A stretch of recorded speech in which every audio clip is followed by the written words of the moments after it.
ان میں سب سے پہلے جو زمین بنائی گئی ہے وہ کعبۃ اللہ ہے، وہ حرم مکہ ہے، یعنی وہ خاص گھر، اور پھر پوری کائنات اس کے فیضان سے بنی ہے۔ تو ظاہر ہے کہ جس کے فیضان سے بنتی ہے چیز آگے وہ مرکز ہوتا ہے، وہ نقطہ ہوتا ہے۔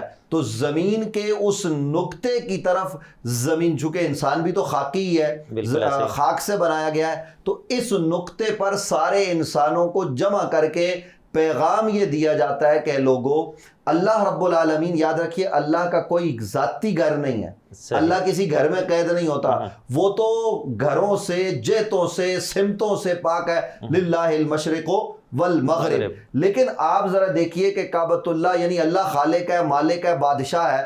دنیا میں جو بادشاہ ہوتے ہیں تو اس بادشاہ کی کچھ لوگ کیا کرتے ہیں، خدمت کر کے قرب حاصل کرتے ہیں، کچھ وزیر بنتے ہیں، کچھ مشیر بنتے ہیں بادشاہ کے، کچھ جو ہے نا وہ اس کے سیکورٹی گارڈ بنتے ہیں۔ تو یہ علامتی گھر ہے اللہ رب العالمین کا، یعنی اللہ نے اسے اپنا گھر قرار دیا۔ تو یہ جو 7 چکر اس کے گرد لگائے جاتے ہیں حج میں، عمرہ میں، وہاں سعی کی جاتی ہے، تو یہ جو بندہ مومن ہوتا ہے یہ جا کر یہ پیش کرتا ہے کہ ہم اس گھر کا طواف کر کے، اس گھر کے چکر لگا کے اپنے آپ کو اس گھر کے خادم کے طور پر پیش کر رہے ہیں۔ تو اس مرکز پر جمع ہونے والا، یعنی دیکھیے حضور کی حدیث ہے کہ کعبۃ اللہ پر اگر آپ کی پہلی نظر پڑتی ہے تو اس لمحے جو دعا مانگی جائے وہ قبول ہوتی ہے۔ کیوں؟ کیونکہ وہ ہمارا مرکز ہے، ہم اپنے مرکز کی طرف پلٹ کر جاتے ہیں، اور اس مرکز کے فیضان سے ساری کائنات بنی ہے، اس کو سب سے پہلے اللہ نے بنایا ہے۔ تو ظاہر ہے یہ ایک تعلق ہے، یہ ایک وسیلہ ہے، یہ ایک سلسلہ ہے۔ اللہ رب العالمین ویسے ہماری دعا یہاں پہ بھی قبول فرماتا ہے، قبول کر سکتا ہے، کرتا ہے، اس پر کوئی قدغن نہیں ہے۔ لیکن یہ جو خاص معاملات ہیں، خاص اوقات میں، خاص انداز میں جو عبادت ہم کرتے ہیں، یہ نبی علیہ السلام نے سر انجام دی ہے۔ تو جو آپ نے فرمایا کہ کس پر فرض ہے، تو میں بار دیگر دہرا دیتا ہوں کہ جس کے پاس ضروریات سے زائد اتنا مال ہو کہ وہ وہاں جا سکے، وہاں سے واپس پلٹ سکے، حج کے اخراجات کو اٹھا سکے، اخراجات بھی اٹھا سکے، اور ایسا نہ ہو کہ صرف حج کے اخراجات اٹھا کے جا رہا ہو اور پیچھے جو ہے نا وہ بیوی بچوں کے پاس کھانے کو بھی نہ ہو۔ تو پہلے ان کی ضروریات کا خیال کرے گا کیونکہ یہ اس کے ذمہ پر ہے، پھر ضرورت سے زائد اتنا مال ہے کہ جا کے واپس آ سکتا ہے، تو اس پر حج کا ادا کرنا فرض ہے۔ جی مفتی صاحب، جس طرح سے ڈیٹیل میں آپ نے بتایا،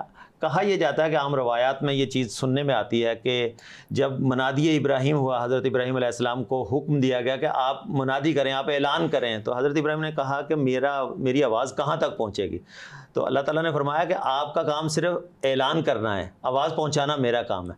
تو جب حضرت ابراہیم علیہ السلام نے آواز دی تو جو دنیا پہ جو روحیں تھیں ان کو، جو مادر شکم میں تھے ان بچوں کے کانوں میں، اور جو عالم ارواح میں تھیں، تمام لوگوں کی کانوں میں وہ آواز پہنچی۔ جنہوں نے جتنی دفعہ لبیک کہا وہ وہاں جائیں گے۔ جب یہ فیصلے ہو چکے، آلریڈی یہ ڈیسائیڈڈ ہے کہ کون سی روح وہاں پر پہنچے گی، تو پھر یہ جو ہم دنیاوی زاد راہ کی بات کرتے ہیں، تو پھر اس کو کس طرح سے لنک کریں گے آپ؟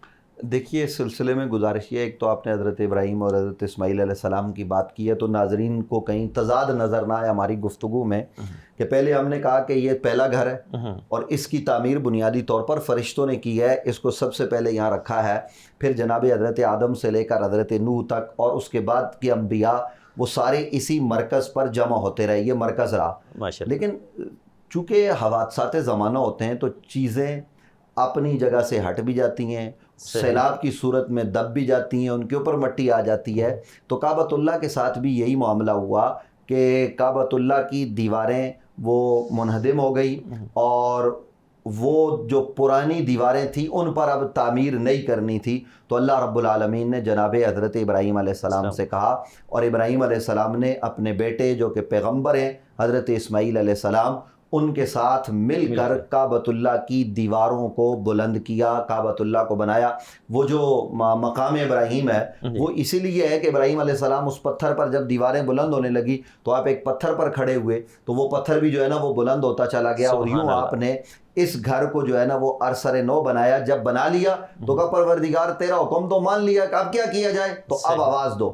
دیکھیے آج لوگ کہتے ہیں کہ وہ آواز کیسے پہنچی ہوگی، اس وقت میں آپ سے بات کر رہا ہوں تو جب میں آپ سے بات کر رہا ہوں تو یہ آواز کہاں تک پہنچے گی؟ آپ اور میں خود نہیں بتا سکتے کہ کتنے لوگ ناظرین کا کہاں تک جائے گی، یعنی یورپ، امریکہ اور اس سے بھی آگے کے جو ممالک ہیں وہاں تک یہ پہنچتی ہے۔ ابھی رمضان المبارک میں جو ہے وہ ایک صاحب نے مسجد میں مجھ سے سوال کیا تو کہ جی وہ آپ نے، چونکہ یکم رمضان تھا حضرت سیدنا شیخ عبد القادر جیلانی کا دن، تو وہ کسی نے محلے میں کرامت بیان کی ہوگی۔ حالانکہ اولیاء اللہ اس وجہ سے ولی نہیں ہوتا کہ اس کی کرامتیں ہوں، ولی تو ولی اللہ کی طرف سے ہوتا ہے، وہ عبادت کے ذریعے وہ مقام حاصل کرتا ہے، لیکن کرامات تو پھر ہو ہی جاتی ہیں کہ جی انہوں نے 70 گھروں میں روزہ افطار کر لیا۔ تو وہ بندے نے مجھ سے سوال کیا تو مان جو ہے نا وہ میں جواب دیتا، تو میرے ایک اور نمازی کھڑے تھے، انہوں نے کہا یہ کون سی بڑی بات ہے؟ تو میں نے کہا اب یہ کیا جواب دے گا، چلو بولنے دو اس کو۔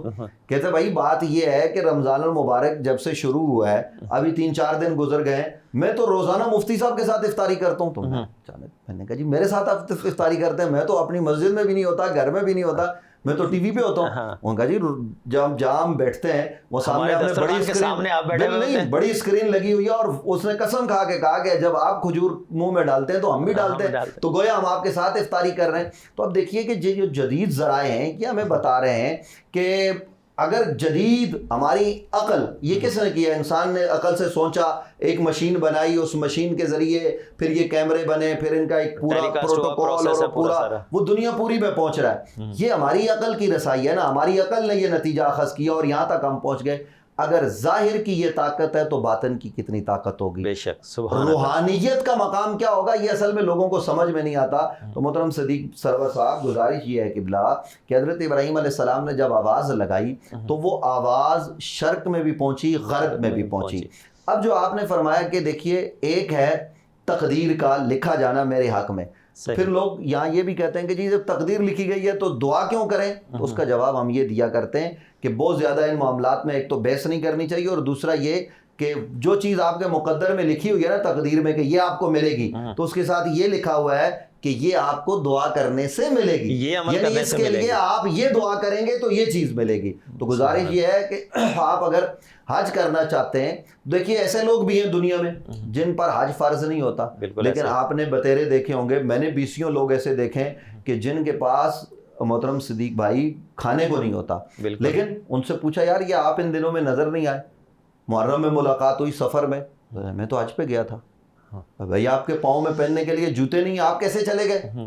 وہ حضرت فلاں آدمی نے مجھے ٹکٹ بھی لے کر دے دیا، میری تمام انتظامات کر دیے اور میں وہاں چلا گیا۔ اب آپ دیکھیے کہ ظاہر میں کوئی سبب نہیں ہے اس کے پاس جانے کا، کچھ بھی نہیں ہے، لیکن وہ وہاں سے ہو کر آ گیا، تو یہ اللہ کا کرم نہیں ہے تو کیا ہے؟ اور ایسے بھی ہم نے دیکھے بتیرے جن کے پاس اربوں روپے ہیں، تو ان سے ہم نے کہا کہ جی آپ پر حج فرض ہے، وہ جی دیکھیں گے، کوشش کریں گے، ابھی وقت نہیں مل رہا۔ تو یہ نظام ہوتا ہے۔ تو یہ آپ ذرا دیکھیے کہ وہ جو صدا ہے، وہ آواز ہے، اس پر جنہوں نے لبیک کہا، تو وہ لبیک کہنے کا مطلب یہ، اگرچہ ان روایات پر کلام ہے کہ یہ روایت صحیح ہے یا نہیں ہے، یہ اعلیٰ ازل قیاس، یہ اس پہ ہم بحث میں جاتے نہیں ہیں، لیکن اگر ہم اس کو درست مانتے ہیں تو اگر جس نے لبیک کہا تو دیکھیے تو وہ تو غریب بھی جا رہا ہے، تو اس میں تو کوئی مطلب ایسی کبات والی بات نہیں ہے۔ اور بہت سارے امیر نہیں جا پاتے جن کے پاس ارب روپے ہیں اور وہ کعبۃ اللہ نہیں جا پاتے، توفیق ہی نہیں دیتا، توفیق نہیں ہوتی، تو بس یہ ہے۔ تو لیکن یہ وہ مقدس مقام ہے جس کی زیارت کے لیے جو جاتے ہیں وہ سعادت پاتے ہیں، اور یہ اللہ رب العالمین کا ان پر کرم ہوتا ہے کہ اللہ انہیں اپنے گھر میں بلاتا ہے۔ میرے گھر میں کوئی آئی یا میں کسی کے گھر میں جاؤں، وہ خوش ہو، دعا کرے کہ یہ دیکھیں میرے گھر میں مہمان آئے، تو جب رب ہمیں بلا رہا ہے کہ جس کے پاس طاقت ہے وہ آ جائے، اور اللہ پھر ہمیں طاقت بھی دیتا ہے، اور طاقت نہ بھی ہو تب بھی لوگ چلے جاتے ہیں، پھر اس کے گھر کی زیارت کرتے ہیں، تو کیا سبحان اللہ وہاں کے جو مناظر ہے، دیکھیے ایک لباس میں ایک قوم کی طرح، کوئی کالا کوئی گورا کوئی تمیز نہیں ہے، سب کے سب جو ہے نا وہ ایک آواز میں ایک ہی صف میں کھڑے ہو گئے، محمود و ایاز، نہ کوئی بندہ رہا نہ بندہ نواز۔ تو یہ اللہ رب العالمین کا کرم ہے کہ کالا گورا افریقی پاکستانی ہندوستانی بنگالی نیپالی نہ جانے کہاں سے لوگ آتے ہیں، یہاں ایک طرف پاکستانی کھڑا ہے، یہاں نیپالی کھڑا ہے، کوئی جو ہے نا وہ فرق نہیں ہے۔ تو یہ بتایا یہ جا رہا ہے کہ امت مصطفیٰ کو اس طریقے سے متحد ہونے کی ضرورت ہے۔ جی مفتی صاحب، مجھے ایک بریک کا اشارہ ہو رہا ہے۔ ناظرین، یہاں پر ہم آج بات کرنے کی کوشش کر رہے ہیں کہ بیسیکلی حج کے جو مناسک ہیں یا حج فرضیت کے حساب سے کن لوگوں کے اوپر فرض ہے، صاحب استطاعت کی جو بات کی جاتی ہے، اور اس کے ساتھ ہی پھر دوسری طرف سے کہ یہ اللہ تعالیٰ کی طرف سے بلاوا ہے کہ وہ آدمی جس کے پاس کوئی بھی ریسورسز بظاہر نظر نہیں آتے، لیکن اللہ تعالیٰ کی طرف سے جب خاص کرم ہوتا ہے تو وہ بھی وہاں پر پہنچ جاتا ہے. اور بہت سارے لوگ ایسے بھی ہیں جن کے پاس وسائل بہت سارے ہیں بٹ اللہ تعالیٰ ان کو توفیق نہیں دیتا. تو یہ صرف وہاں سے بلاوے کی بات ہے. جو قبولیت کی بات کی جاتی ہے اس کی وجہ سے قبولیت وہاں سے ہوتی ہے تو یہاں سے تیاری ہوتی ہے. تو ناظرین یہاں پر ایک لیتے ہیں چھوٹا سا بریک سے واپس آتے ہیں. Stay tune.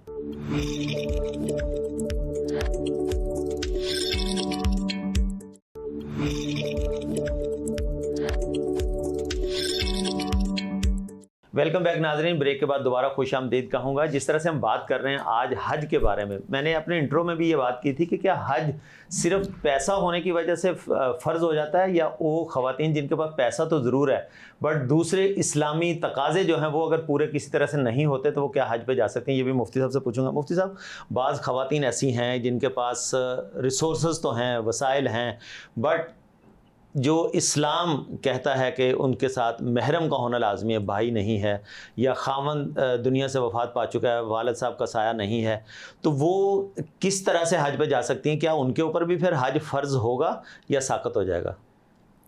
بڑا اہم سوال کیا آپ نے.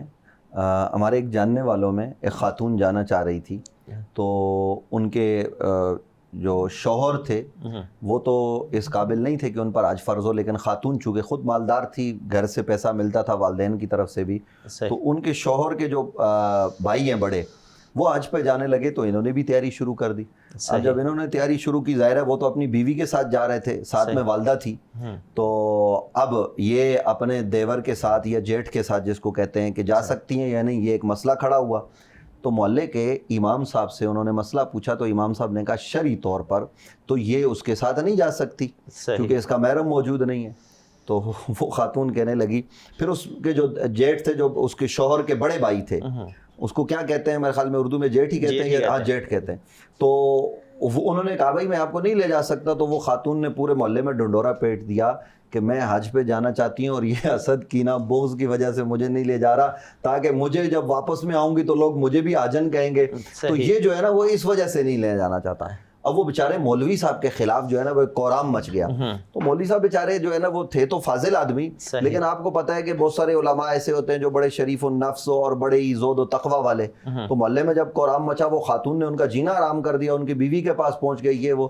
تو مولوی صاحب نے کہا مسئلہ تو میں نے اچھا بتایا, اب کیا انہوں نے مجھے فون کیا کہ مفتی صاحب یہ میں نے بات کی ہے. میں نے کہا آپ نے ٹھیک کی ہے, تو اس میں کوئی کبات کی بات نہیں ہے. پھر انہوں نے اس خاتون کو نمبر دیا, تو میں نے ان سے کہا بہن دیکھیے دو باتیں, آپ نے مسئلہ پوچھا تو مولوی صاحب نے آپ کو شرعی مسئلے کا جواب دے دیا. آپ مسئلہ نہ پوچھتی تو کتنے لوگ اس طرح سے چلے جاتے ہیں. لیکن بنیادی طور پر دیکھیے ہمیں شریعت کے جو قاعدے اور ضابطے ہیں نا ان کو پیش نظر رکھنا ہے کہ سالہ اپنی سالی کو بھلے اس کے ساتھ اس کی بہن ہو, بھلے کوئی اور خواتین ہو, وہ نہیں لے جا سکتا. وہ جا نہیں سکتی, اپنی سالی کو نہیں لے جا سکتا, کسی بھی صورت میں نہیں جا سکتی, بھلے وہ مالدار ہو.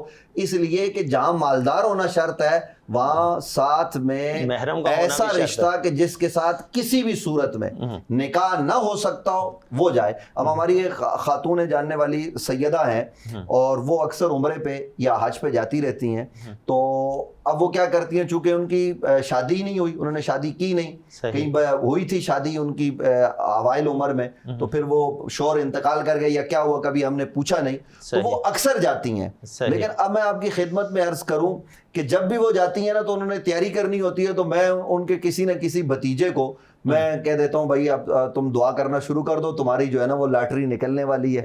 اب وہ جائیں گی تو ظاہر کسی نہ کسی اپنے سگے بھتیجے کو یا بھانجے کو ان کو لے جا سکتی ہیں, تو وہ لے جاتی ہیں ان کو, کبھی کس کو, زیادہ تر وہ ایک ہی بھتیجے پر فوکس کرتی ہیں. تو میں نے ایک دفعہ ان کی خدمت میں عرض کی فون پر, میں نے کہا آپ کوشش کیا کریں ساتھ میں جو ہے نا وہ اپنے ساتھ دوسرے جو ہے نا وہ بھتیجوں کو بھی لے جایا کریں, وہ بھی خوش ہوں گے. تو گزارش کرنے کا, اب دیکھیے آج کل تو سعودی عرب نے بھی بڑی آسانیاں کر دی ہیں کہ جناب آپ جا سکتے ہیں, لیکن دیکھیے گزارش یہ ہے کہ جو سفر طویل سفر ہوتا ہے, جو شرعی سفر ہوتا ہے, وہ کہیں کا بھی ہو وہ محرم کے بغیر نہیں ہو سکتا. چونکہ یہ ایک عبادت کا سفر ہے. حج کے لغوی معنی تو یہ ہیں قصد کے اور ارادے کے, اور اصطلاحی معنی یہ ہوتے ہیں کہ بنیت عبادت مخصوص انداز میں مخصوص ایام میں اللہ کے گھر کی زیارت کے لیے جانا اور وہاں عبادات کا بجا لانا یہ حج کہلاتا ہے. تو جب ہم اللہ کے لیے جا رہے ہیں, حج کے لیے جا رہے ہیں, تو حج اس کے لیے شارٹ کٹ یا اس طرح کی چیزیں جو ہے نا وہ ڈھونڈنے کا فائدہ نہیں ہے. دیکھیے آپ وہاں جاتے ہیں صرف لوگوں کو خوش کرنے کے لیے. میں چلتے چلتے یہ بات عرض کر دوں, قیامت کا دن ہوگا, آپ دیکھیے ایک حاجی ہوگا, ایک نمازی ہوگا, ایک غازی ہوگا, ایک شہید ہوگا. وہ اندر سے وہ تمتراک میں ہوں گے کہ ابھی اللہ تعالیٰ اعلان کرے گا جاؤ جنت میں, لیکن اعلان ہوگا ان کو جہنم میں لے جاؤ. تو وہ کہیں گے کہ کیوں؟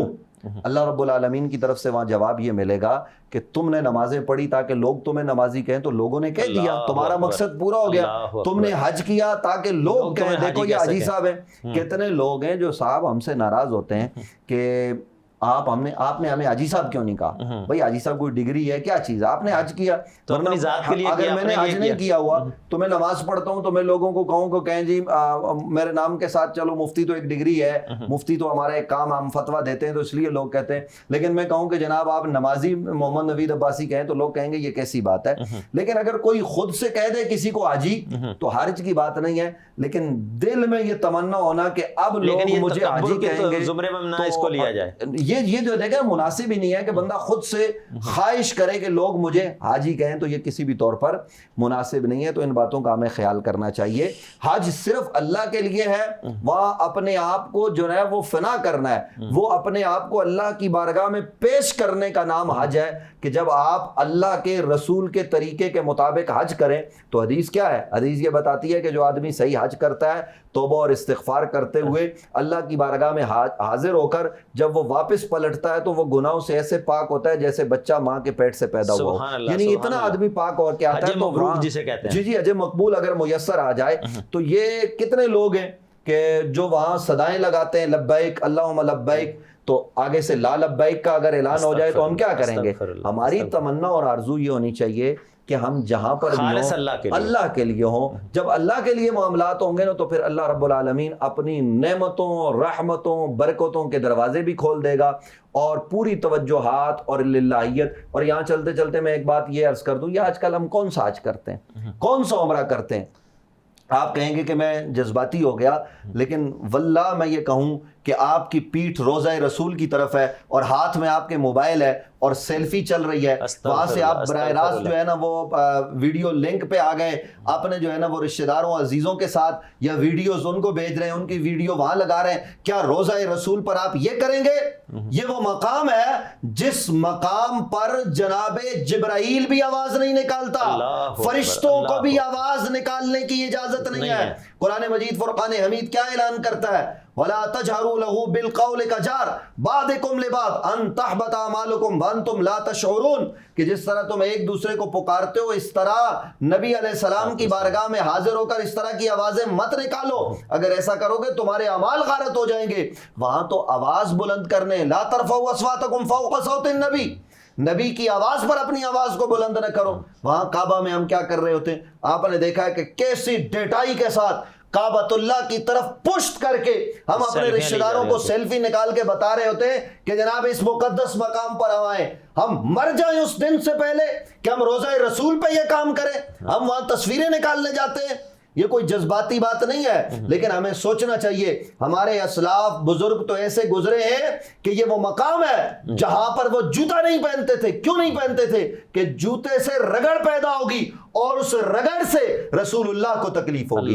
تو وہاں یہ مقام تھا, وہاں جنید و بایزید جیسے لوگ جن کی عظمتوں کے ترانے ساری کائنات گاتی رہی, آج ان کا نام آتا ہے تو ادب سے ہمارے سر جھک جاتے ہیں.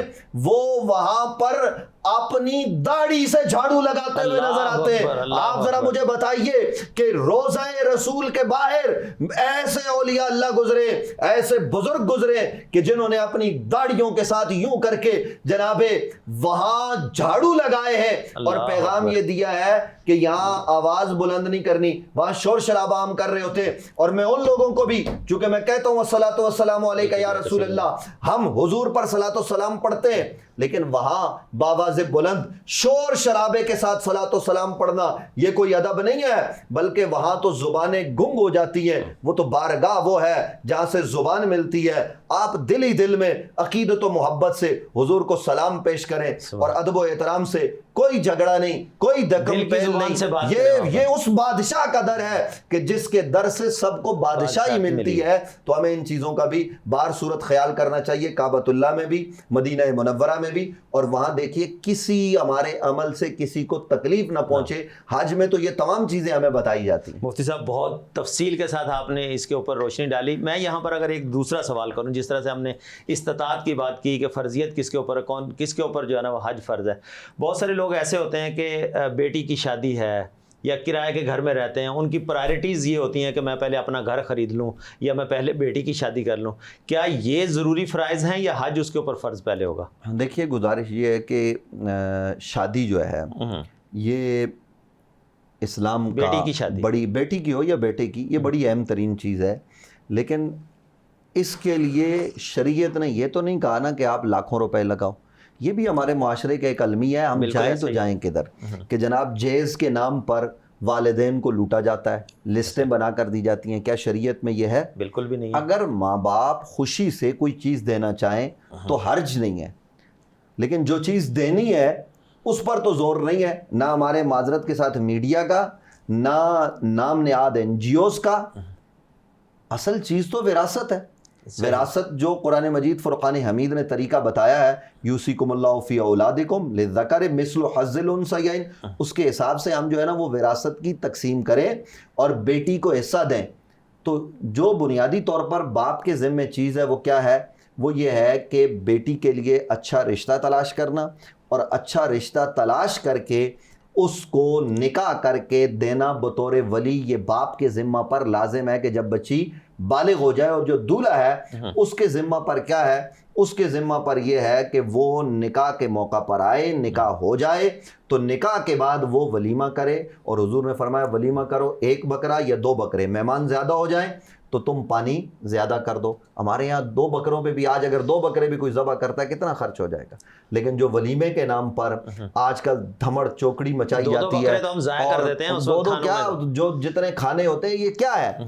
یہ سارا اسراف ہے۔ تو اگر تو آپ کہتے ہیں کہ جناب یہ میرے پاس پیسے ہیں اور ان پیسوں میں سے بچی کی شادی کروں گا، تو یہ تو اسلام نے آپ پر فرض ہی نہیں کی۔ حج آپ پر اسلام نے فرض کیا ہے۔ تو ہمیں اپنے آپ کو اپنی زندگی میں بہتر انداز سے چلانے کے لیے کچھ اپنے لیے جو ہے نا وہ معیار مقرر کرنا ہوگا کہ ہم کہاں کھڑے ہیں۔ جو چیز ہم پر فرض ہی نہیں ہے، یعنی ہم لوگ ایسے بھی ہیں، میں نے سنا ہے کہ جی 5 کروڑ کا انہوں نے جیز دیا ہے۔ اللہ اکبر۔ اب مجھے آپ بتائیے جی کیا دیا ہے؟ جی بنگلہ بھی دیا ہے، جی یہ بھی دیا۔ اگر تو وہ وراثت میں بنتا ہے تو حرج نہیں ہے، وگرنہ آپ اتنے مہنگے کپڑے، اچھا ایک جوڑا صاحب ایسا ہوتا ہے کہ جو 10-10 لاکھ کا، 5-5 لاکھ کا آج کل میں نے سنا ہے، پتہ نہیں ہے میں سچ کہہ رہا ہوں، میں نے سنا ہے، آپ جیسے لوگوں کو زیادہ پتا ہوگا کہ بھائی 5 لاکھ کا 3 لاکھ کا جوڑا ہوتا ہے، اور پتہ یہ چلتا ہے کہ وہ ایک ہی دفعہ پہنا جاتا ہے۔ تو یہ کیا، یہ اسراف نہیں ہے؟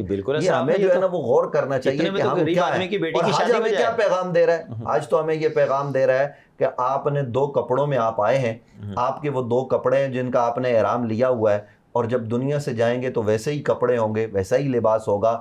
تو جب دنیا سے جانا ہے ویسے لباس میں جانا ہے، جب ہم حج پہ جا رہے ہیں تو وہ آخرت کی تیاری کا ایک ذریعہ ہے، وہ ہمیں پیغام دیا جا رہا ہے کہ تم آخرت کی طرف تم نے جانا ہے۔ تو پھر یہ دنیا کے جھمیلے کس لیے؟ ہمیں توجہ کرنی چاہیے، غور کرنا چاہیے۔ تو یہ بہانے نہیں ہو سکتے۔ ہاں اللہ یہ کہ کسی آدمی کے پاس گھر نہیں ہے تو وہ اپنا گھر تو اس کی ضرورت ہے نا، وہ تو خریدے گا۔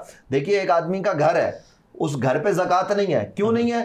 کیونکہ وہ اس کی ضرورت کی چیز ہے، تو گھر تو وہ خریدے، لیکن وہی میں نے کہا کہ ضروریات سے زائد اتنا پیسہ تو جیز ویز کے لیے جو جمع کیا جاتا ہے نا وہ ضرورت نہیں ہوتی۔ گھر ضروریات میں آ جائے گا، گھر تو ضروریات میں، گھر کے لیے اگر آپ جمع کر رہے ہیں اور گھر آپ نے خرید لیا یا آپ نے قسطیں، تو وہ معاملہ یکسر مختلف ہے۔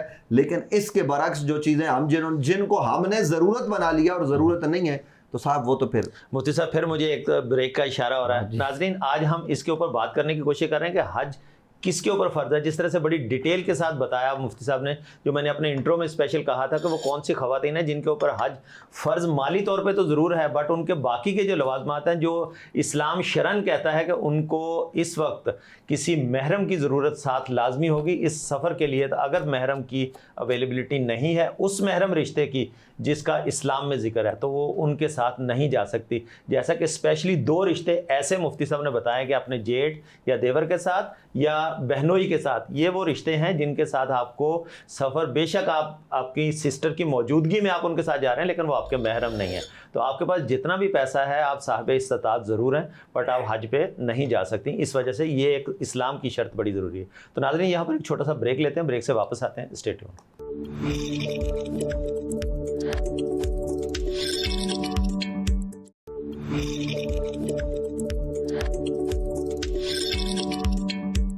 جی ویلکم بیک ناظرین. بریک کے بعد دوبارہ خوش آمدید کہتے ہیں. جس طرح سے آج ہم اپنے پروگرام میں بات کرنے کی کوشش کر رہے ہیں کہ وہ لوگ جو حج پہ جانے کا ارادہ رکھتے ہیں, پہلے ہم نے بات کی کہ ان کے اوپر حج فرض ہے, پھر ان خواتین کی بات آئی کہ جن کے ساتھ محرم رشتے نہیں ہیں بٹ ان کے اوپر حج فرض ہے, وہ کیسے جا سکتی ہیں. اب ہم بات کرنے کی کوشش کریں گے کہ بیسیکلی حج کی کتنی اقسام ہیں. میں اپنے پروگرام کے بالکل اختتام کی طرف ہوں اور اس میں شارٹ ہم دیکھیں گے کہ حج کی کتنی اقسام ہیں.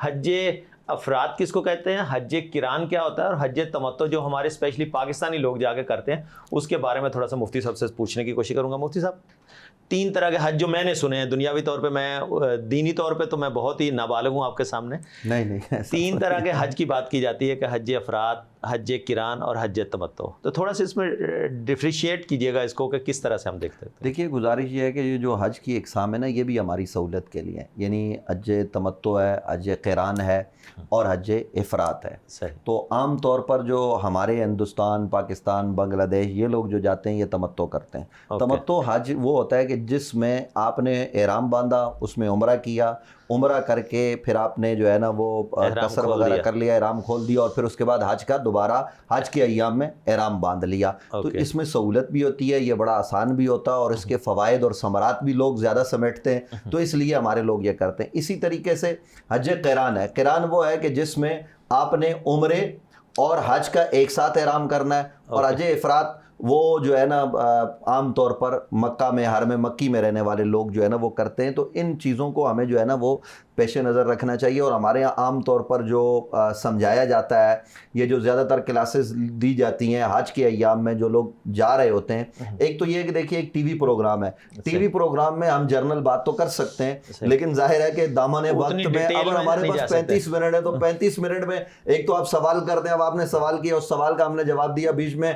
اب ہم چاہتے ہیں کہ جناب قوم کو پیغام جائے کہ تصویر وہاں نہ نکالیں, وہاں ادب و احترام سے رہیں, وہاں سے آپ کے ہاتھ سے کسی کو تکلیف نہ پہنچے, اپنے اعمال ضائع نہ کر لیں, اپنے اعمال ضائع نہ کریں, کسی کو برا بلا نہ کہیں, کسی سے نفرت نہ کریں, محبتیں بانٹیں. اب یہ تو پیغامات ہیں. تو بنیادی طور پر جتنے لوگ ہمارے یہاں سے حج پہ جا رہے ہیں نا, میری گزارش یہ ہے وہ انفرادی طور پر جا رہے ہوں, ان کا مخصوص ویزا ہو یا کسی کے ساتھ جا رہے ہوں, کوشش یہ ہونی چاہیے کہ وہ حج کی کلاسز لے لیں.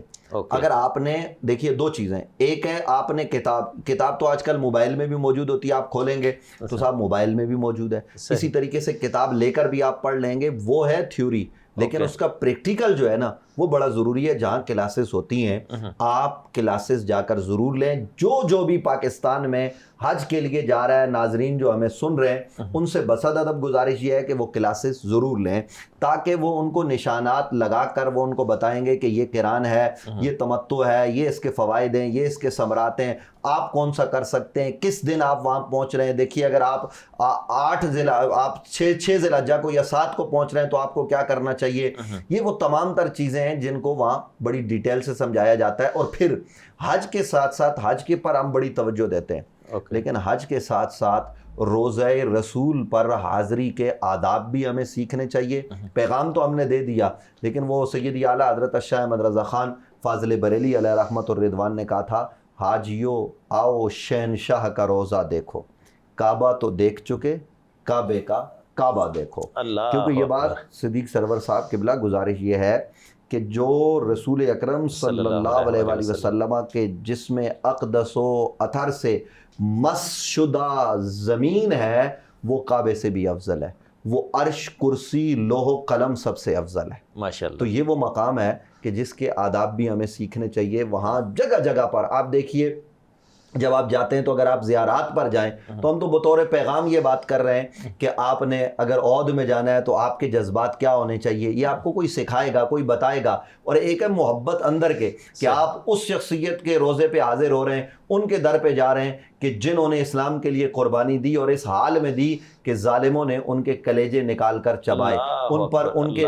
ناک کان یہ ساری چیزیں کاٹی گئی اور ان کے ہار بنائے گئے.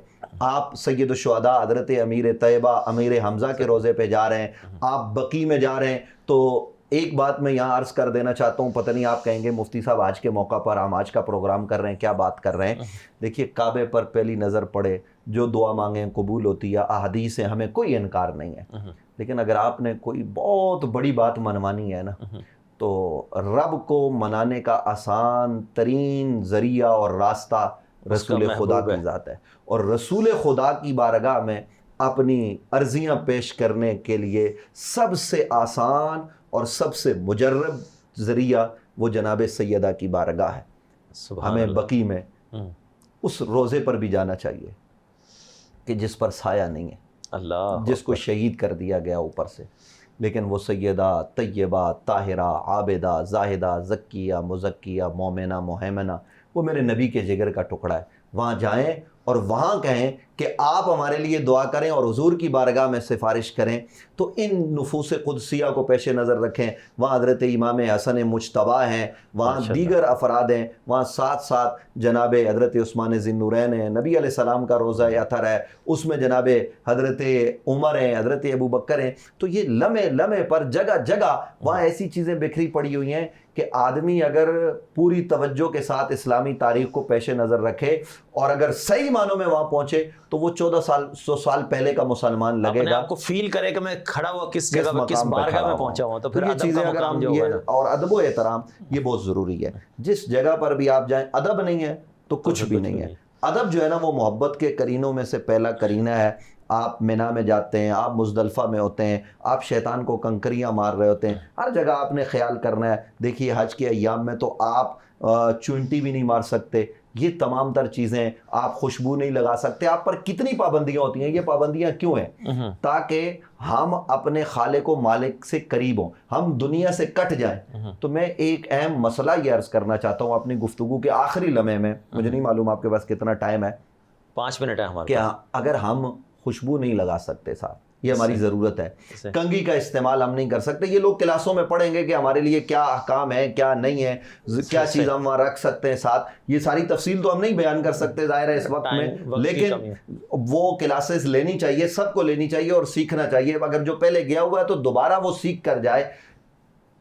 تو یہ جو ہم ساتھ رکھتے ہیں, ایک تو ہے ضرورت کے تحت آپ کو ضرورت ہے, آپ نے ہوٹل پہنچنا ہے, ٹھیک ہے, اس کے لیے تو ٹھیک ہے اس حد تک. لیکن جب ہم ان پابندیوں میں, تو اس میں گھس کے جو کچھ ہم دیکھتے ہیں, اور میں یہ حج کے موقع پر جو کعبہ میں ہوتا ہے, اگر وہاں وہ فیس بک استعمال کر رہا ہے, وہاں موبائل کھولے گا, تو اس موبائل میں کیا آپ مجھے کوئی حلفاً یہ بات بتا سکتے ہیں کہ ایسی چیز ہے, کوئی ایسا فلٹر لگا ہوا ہے کہ وہاں کوئی بے حیائی والی چیز نہیں آئے گی؟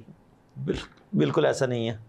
آئے گی نا, بالکل آئے گی. میں آپ کو خود عرض کرتا ہوں کہ ہم کسی کا بیان سن رہے ہوتے ہیں نا اگر یوٹیوب پر, یا اپنا ہی بیان کسی ٹی وی چینل کا سن رہے ہوتے ہیں کہ یار کسی نے بھیجا ہے کہ آپ نے یہ کہا ہے تو ہم نے کیا کہا ہے, تو نیچے جو ہے نا وہ تھوڑا سا اوپر جائیں گے نا, ایسے ہی انگلی بھی لگ جائے نا, تو وہ ایک بے حیائی پر مبنی ویڈیو آ جاتی ہے ناچ گانے کی.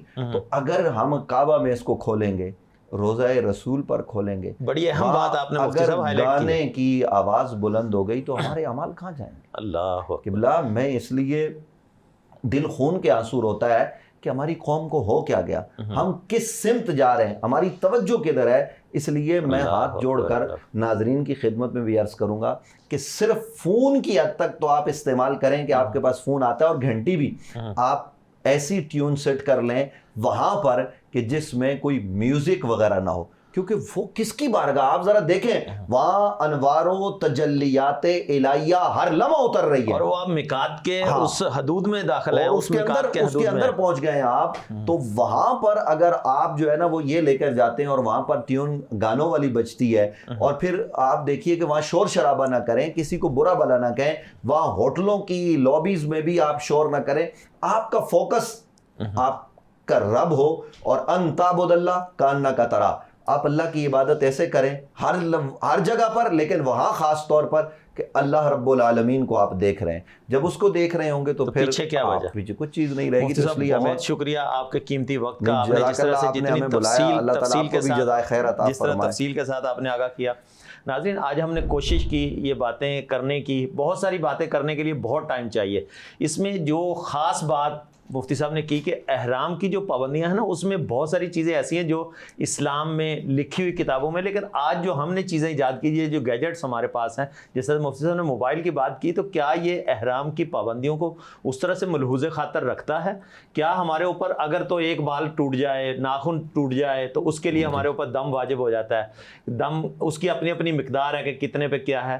لیکن اگر ہم اس طرح کا کوئی میوزک سنیں گے یا اس طرح کی کوئی چیز، جب ہم خوشبو نہیں لگا سکتے وہ حلال چیز، اپنی بیوی جہاں پر آپ پہ حرام ہو جاتی ہے، تو کیا آپ وہاں پر یہ فضولیات والی چیزیں اپنی جیب میں اپنے ساتھ لے کے گھومیں گے؟ تو کیا اس کے اندر جو چیزیں ہیں وہ آپ اس طرح سے استعمال کر رہے ہیں جس طرح سے باقی کی چیزیں احرام کی پابندیوں میں ہیں؟ تو بہت سوچنے اور سمجھنے کی ضرورت ہے اس بات کو کہ ہم جا کس بارگاہ میں رہے ہیں اور وہاں پر ادب کا کیا مقام ہے. جس طرح سے مفتی صاحب نے کہا کہ اپنی داڑھی مبارک سے انہوں نے وہاں پر جھاڑو لگائی، صفائی کرنے کی کوشش کی، تو یہ ادب کی کون سی منازل ہے؟ اور ہم وہاں پر پیٹ کر کے سیلفیاں لے رہے ہیں. تو یہ بہت بڑا سوچنے کا مقام ہے کہ ہم کس بارگاہ میں کھڑے ہوئے ہیں. تو کیا ہم دنیاوی ڈیٹا بیس پہ سیو کر کے کہاں دکھانا چاہ رہے ہیں، کس کو دکھانا چاہ رہے ہیں؟ جو اللہ تعالیٰ کے اتنے بڑے بڑے سسٹم لگے ہوئے ہیں، جب وہاں پر ریکارڈ ہو جائے گا تو اس کے علاوہ کیا ہمیں یہ آج کل دنیاوی لحاظ سے کہیں ریکارڈ کرانے کی اس کی ضرورت ہے؟ کیا ہم اپنے ڈیٹا بیس میں سیو کر کے اس سے کیا ہم کہیں کسی غرور کے زمرے میں تو نہیں آ رہے؟ کیا ہم کہیں پراؤڈ میں تو نہیں آ رہے کہ واپس پاکستان آنے کے بعد ہم لوگوں کو دکھائیں یا لوگوں میں تشہیر کریں یا فیس بک یا دوسرے کسی بھی ایسے سوشل سائٹس کے اوپر اس کو پوسٹ کریں کہ دیکھیں جی ہم اللہ تعالیٰ کے گھر سے ہو کے آیا تو ہم زیرو ہو گئے، دوبارہ سے جو ہے نا وہ ہم اپنی زندگی کا آغاز کر رہے ہیں؟ تو ناظرین یہ بہت اہم پوائنٹس ہیں، ان کو بڑا سمجھنے سوچنے کی ضرورت ہے. مجھے بڑی امید ہے کہ آپ ہماری آج کی اس نشست سے بہت کچھ سیکھیں گے اور اس پہ عمل کرنے کی کوشش کریں گے. یقیناً جو ہے نا وہ نیتوں کے ساتھ ساتھ عمل کا بڑا عمل دخل ہوتا ہے. ہماری جس طرح کی نیت ہوگی، اگر ہماری نیت یہی ہے کہ ہم اپنے بزنس کو بڑھانے کے لیے یا کاروبار کو بڑھانے کے لیے یا لوگوں کو دکھانے کے لیے، جس طرح سے مفتی صاحب نے کہا کہ نمازی کو یہ کہا جائے گا کہ لوگ تمہیں نمازی کہیں گے اور اس کے لیے تم نے نمازیں پڑھی، میرے لیے نہیں پڑھی، تو کہاں جائیں گے اس وقت؟ تو اس کے اوپر خدا را بہت زیادہ سوچ و بچار کیجیے گا کہ اگر آپ جا رہے ہیں تو خالصتاً اللہ تعالیٰ کے لیے آپ وہاں پر جائیں اور عبادات کریں اور وہاں پر ادب کو کبھی بھی جو ہے نا وہ اپنے ہاتھ سے نہ چھوڑیں، ادب ملحوظ خاطر رکھیں. تو ناظرین آج کے اس ایپیسوڈ سے کہ آپ اپنا اور ریاست پاکستان کا بہت سارا خیال رکھیں گے. صدیق سرور کو دیجیے اجازت. اللہ حافظ.